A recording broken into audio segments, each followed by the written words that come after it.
Subscribe کیجئے ہمارے channel کو اور بیل آئیکن کو دبائیے تاکہ قرآن حدیث کی بات آپ تک فوری پہنچ سکے۔ حضرت مریم کی والدہ نے ایک مرتبہ نظر مان لی اور انہوں نے نظر یہ مانی کہ اگر اللہ مجھے بیٹا عطا فرما دے تو میں اس بیٹے کو مسجد اقصی کی خدمت کے لیے وقف کر دوں گی، اگر اللہ مجھے بیٹا عطا فرما دے۔ چنانچہ انہیں حمل ہو گیا اور اب انہوں نے عجیب بات دیکھی، فلما وضعتها قالت رب انی وضعتها انثى، بجائے بیٹا پیدا ہونے کے بیٹی پیدا ہو گئی، بیٹا پیدا ہونے کی بجائے بیٹی پیدا ہو گئی۔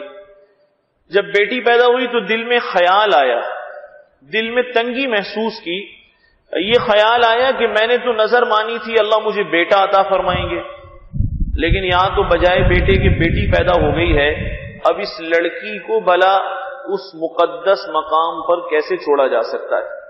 اس لیے کہ اس کام کے لیے تو لڑکے ہوا کرتے ہیں، لڑکیاں نہیں ہوا کرتی۔ لیکن اللہ نے تسلی دی، فَتَقَبَّلَهَا رَبُّهَا بِقَبُولٍ حَسَنٍ، اللہ نے اس لڑکی کو قبول فرما لیا اور ان کے دل میں بات ڈال دی کہ تم اپنی نظر پوری کر لو، تم اسے خدمت کے لیے وقف کر دو۔ چنانچہ یہ اس بچی کو لے گئیں اور لے جا کر وہاں خدمت گاروں میں جمع کرا دیا۔ اب اس زمانے میں حضرت زکریا علیہ السلام جو دراصل حضرت مریم کے خالو بھی ہیں، حضرت زکریا علیہ السلام وہاں کے متولی ہوا کرتے تھے، اللہ کے جلیل القدر پیغمبر بھی تھے۔ تو حضرت زکریا علیہ السلام نے کہا میرا خیال یہ ہے کہ یہ لڑکی مجھے ملنی چاہیے، میری کفالت میں آنی چاہیے، اور اس کا سبب یہ ہے کہ میرا رشتہ بھی اس سے قریب کا ہے۔ باقی جو وہاں خدمت گار تھے وہ کہنے لگے جی یہ لڑکی تو بڑی مبارک ہے، یہ ہمیں ملنی چاہیے۔ تو جب آپس میں اختلاف ہوا، اللہ رب العزت فرماتے ہیں وَمَا كُنْتَ لَدَيْهِمْ إِذْ يُلْقُونَ أَقْلَامُهُمْ أَيُّهُمْ يَكْفُلُ مَرْيَمَ، کہ آپ کو معلوم نہیں ہے انہوں نے اس کا فیصلہ کیسے کیا۔ یہ بھی بڑی عجیب بات ہے۔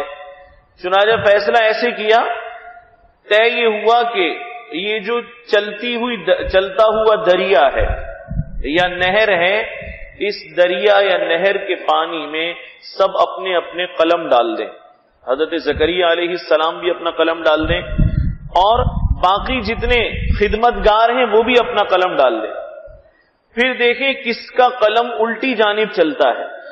اب یہ بڑا عجیب فیصلہ تھا، جس کا قلم الٹی جانب چل پڑے وہ اس لڑکی کا حقدار ہے۔ سب نے اپنے اپنے قلم ڈال دیے اور حضرت زکریا علیہ السلام جو جلیل القدر پیغمبر تھے، وہاں کے متولی تھے، سب نے دیکھا کہ سب کے قلم تو ایک جانب چل پڑے، حضرت زکریا کا الٹی جانب چل پڑا، حضرت زکریا علیہ السلام کا قلم الٹی جانب چل پڑا۔ تو سب نے کہا کہ آپ حقدار ہیں، اس لڑکی کو آپ سنبھالیں، یہ آپ کی نگرانی میں رہے گی، آپ کی نگرانی میں پل بڑھ کر جوان ہوگی، اور یقیناً لگتا ہے یہ بچی بڑی مبارک بچی ہے۔ حضرت زکریا علیہ السلام نے وہاں جو بہت سارے حجرے بنے ہوئے تھے، ان حجروں میں سے ایک حجرہ حضرت مریم کے لیے وقف کر دیا کہ یہ بچی یہاں رہا کرے گی، اور خود دوسرے حجرے میں رہا کرتے تھے، عبادت کیا کرتے تھے۔ کبھی کبھی آ کر حضرت مریم کا حال پوچھتے تھے۔ جب بھی حال پوچھنے کے لیے آتے تھے تو ایک منظر دیکھتے تھے، کلما دخل علیہا زکریا المحراب وجد عندہا رزقا، جب بھی اس حجرے اور محراب میں آتے تھے حضرت مریم کے پاس تو دیکھتے تھے کہ مریم کے پاس تازہ پھل رکھے ہوئے۔ یہ بڑی عجیب بات تھی، اور صرف تازہ پھل ہی نہیں بلکہ یہ عجیب بات دیکھتے تھے کہ حضرت مریم کے پاس بے موسم پھل رکھے ہوئے۔ گرمی کے زمانے میں آتے تھے تو سردی کے پھل نظر آتے تھے، سردی کے زمانے میں آتے تھے تو گرمی کے پھل نظر آتے تھے، تو بڑے حیران ہوتے تھے اور پوچھا کرتے تھے یا مریم انا لکی ھذا، مریم یہ پھل کہاں سے آ جاتے ہیں؟ اور مفسرین نے لکھا اس لیے بھی حیران ہوتے تھے، متولی تو میں ہوں، پالتا اسے میں ہوں، میری نگرانی میں پلتی ہے، تعجب کی بات ہے پھل اسے پتہ نہیں کون دے جاتا ہے، اور پھل بھی بے موسم پھل جو یقیناً اس موسم میں پیدا نہیں ہوتے۔ تو حضرت مریم سے ایک مرتبہ سوال کیا یا مریم انہ لکی ھذا، اے مریم یہ پھل کہاں سے آتے؟ تو انہوں نے جواب دیا قالت هو من عند اللہ ان اللہ یرزق من یشاء بغیر حساب، کہ یہ اللہ مجھے عطا فرماتے، اور بات یہ ہے کہ اللہ جسے چاہے بغیر حساب کے روزی عطا فرمائے۔ حضرت زکریا علیہ السلام لا ولد تھے، بے اولاد تھے۔ جب حضرت مریم کی زبان سے، حالانکہ یہ چھوٹی ہیں، حضرت زکریا بڑے ہیں، یہ ان کی بھانجی ہیں اور چھوٹی بچی ہیں، ان کی کفالت میں رہتی ہیں۔ حضرت زکریا علیہ السلام پیغمبر ہیں، لیکن بچی کی اس بات سے فوراً ذہن اس جانب گیا کہ اللہ اگر بے موسم پھل عطا فرما سکتے ہیں تو بے وقت اولاد بھی عطا فرما سکتے ہیں۔ اللہ بے وقت اولاد بھی عطا فرما سکتے ہیں۔ بے شک میں بوڑھا ہوں اور میری بیوی بانجھ ہے، لیکن اللہ کی عطا تو بانجھ نہیں ہے، اللہ تو جسے چاہے عطا فرما دیں۔ ہنالک دعا زکریا ربہ قال ربی ھب لی من لدنک ذریۃ طیبہ، یہ بڑی عجیب دعا ہے، اور جو لا ولد ہوں، بے اولاد ہوں، خاص طور پر وہ حضرات جو اولاد نرینہ کے خواہش مند ہوں، علماء نے لکھا ہے وہ حضرت زکریا علیہ السلام کی اس دعا کا ورد کرے، ربی ھب لی من لدنک ذریۃ طیبہ انک سمیع الدعاء۔ اللہ سے دعا مانگی کہ یا اللہ آپ مجھے بھی اولاد عطا فرما دیں، جیسے مریم کو بے موسم پھل دے سکتے ہیں تو مجھے اولاد دے دیں۔ چنانچہ یہ دعا مانگی۔ ایک روز اپنی محراب میں عبادت کر رہے تھے، تہجد کی نماز پڑھ رہے تھے، فنادته الملائکہ وهو قائم یصلی فی المحراب، یکایک فرشتے نے پکارا، فرشتے آ گئے اور فرشتوں نے انہیں پکارا اور انہیں بشارت دی کہ اللہ آپ کو بیٹا عطا فرمائیں گے، اللہ آپ کو بیٹا عطا فرمائیں گے، اور اس کا نام بھی ہم بتائیں، اسمہ یحییٰ، اس کا نام یحییٰ ہوگا۔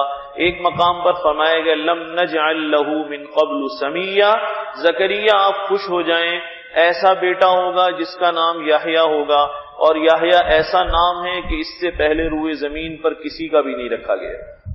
حضرت زکریا علیہ السلام حیران رہ گئے کہ اتنی جلدی دعا قبول ہو گئی، حیرت کی بات ہے۔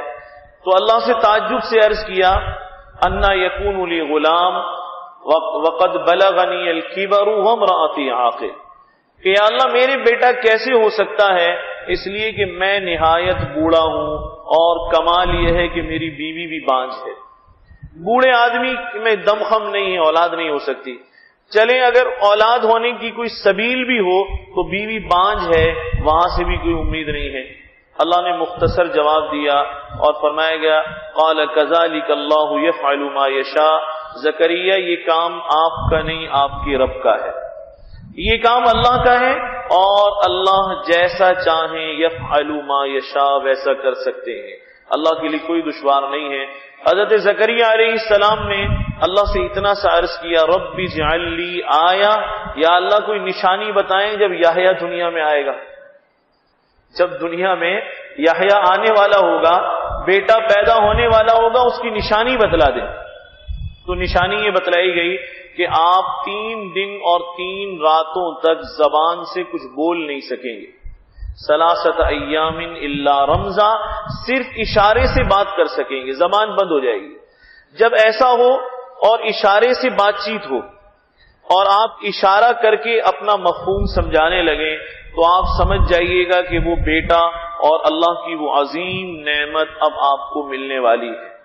چنانچہ علماء نے لکھا ہے حضرت یحییٰ علیہ السلام کچھ مہینوں کے بعد آپ نے محسوس کیا کہ اب میری زبان رک گئی ہے، اور لگاتار 3 دن تک ایسے ہی ہوا۔ تو آپ نے جو وہاں کے آپ کے متعلقین اور خدمتگار تھے، عقیدت مند تھے، آپ نے ان سے فرمایا اب اللہ کی حمد و ثنا کرو، اس لیے کہ اللہ رب العزت کی جانب سے عظیم نشانی آنے والی ہے۔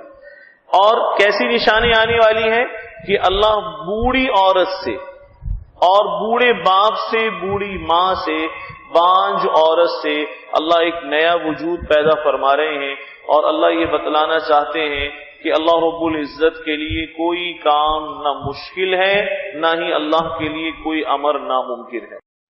امید ہے اس ویڈیو کو صدقہ جاریہ کے طور پر آپ لوگ ضرور لائک اور شیئر کریں گے، اور مزید پرسرار پہلوؤں کے بارے میں جاننے کے لیے ہمارے چینل کو سبسکرائب کریں۔